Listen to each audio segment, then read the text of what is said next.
By the way, Butch Yeah. and me walked out on Bill Watts. You walked out on Bill Watts? The only territory we walked out on. We were main event every night. We were doing barbed wire cage matches. Out of 5 days a week, we'd do 5 barbed wire cage matches, maybe 2 not, and that. We did that for 4 weeks. You must have been all cut up. Like, oh yeah, staph infection. Butch got a staph infection, and I think one of them did too. Because I remember cleaning the pus out, where it built up in Butch's cuts. Yikes. Yeah, every night you'd have to wash yourself with alcohol, all over, because the galvanized barbed wire, it stung. You know what I mean? Oh. So you were all cut up and you're doing this for 4 weeks, so you decided to just walk out on Bill. No, it was overpay. I was supposed, it's a long story, mate. I was supposed to take the book. I just come from being the book on Puerto Rico for Carlos Colon, and I was supposed to take the book. Bill Dundee was going back to Tennessee to work for Jerry Jarrett, where he was the booker before, and they were bringing me in to take the book. When they brought me in, they told me that they're keeping the old booker. Now, the old booker was Dickie Slater, who I knew well from Florida. But you don't keep when a new booker comes in, you usually get rid of the other booker because they can fuck around with you. You know what I mean? Yep. Someone's taken their place and they don't like it. And I hated taking Dickie's spot, so I never took it. And that was the worst move I ever made because they brought in the booker from world class, Ken Montel, Yep. and he brought his own crew in, and his own crew were the Freebirds and a lot of other people. And they'd been in about 3 months working with us, but we were the main event. We have being foreigners with a flag, that gets more heat than anything else in the territory. I'll As bet. long as you can work and you're a foreigner pushing another country against the USA, that's super heat. Oh, And we yeah. knew how to get super heat. We would get the state and we get them and call the state, yeah, get the American flag and go to push it down the toilet with the New Zealand flag and tell them this state is the latrine of America and all that shit. We had our own little gimmick to get super heat in territories. Anyhow, funny part is, I saw the paycheck, a paycheck lying on the dressing room for the Freebirds, and they were making more than us, and they were the match before intermission, and we were the last match every night. There's always 2 or 3 matches after intermission, and these were barbed wire cage matches.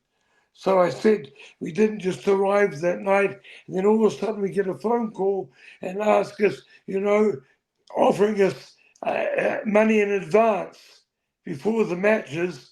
And I said, well, why were you offering this before to us? And, that was heat. You know what I mean? Yeah. How did Yeah. he respond when you asked that? No, yeah. No, no. I said, why were, and they said, I said, no, we're not coming back. But we're not coming back. And that was it, mate. You know what I mean? That was it. We didn't come back. Uh, was And that the then, oh last? yeah, and then whatever, something happened, and we were, and we did come back. I don't know how this happened. Oh, NWA had bought UWF, and we happened to be the champions, or some champions at the time, and all of a sudden we were back with them. You know what I mean? Back, but it wasn't Universal UWF then. It was NWA. Yep, because the Crockett's got him. It was JCP Yeah, or whatever. and then of course we we. we We've been with Crockett's and given notice one other time in 1980, 81, and you never gave notice. But we gave them 3 months notice. We had the Mid-Atlantic tag belts, and we gave um, Jimmy Crockett notice in 1981, and we didn't know. He didn't give Jim Knocker. He gave you the note. He would tell you, "I'll finish you up at Easter, or I'll finish you up at such and such a time, and I'll bring you back later." But we didn't know. You never gave him notice. We didn't realize we were on cable networks throughout the states. We were doing 25 to 3,500 miles a week and making just under 2,000. And we got offered to work 3 days a week in Puerto Rico. One day, Sunday, you work 2 shows. You work Friday, Saturday, Sunday, and you make the same money. Oh yeah. And we're doing it. And we're doing 150 miles a week. So where would you go? You go in the sun and work 3 days a week. Get to be on the beach and make the same money. Yeah, so all of a sudden we're back at NWA because they had to bring us back because we had the belts. So that's how we got back there. Man, such a And cool then story. and then we did walk out. Well, we didn't. We gave them notice because we went to New York in '88.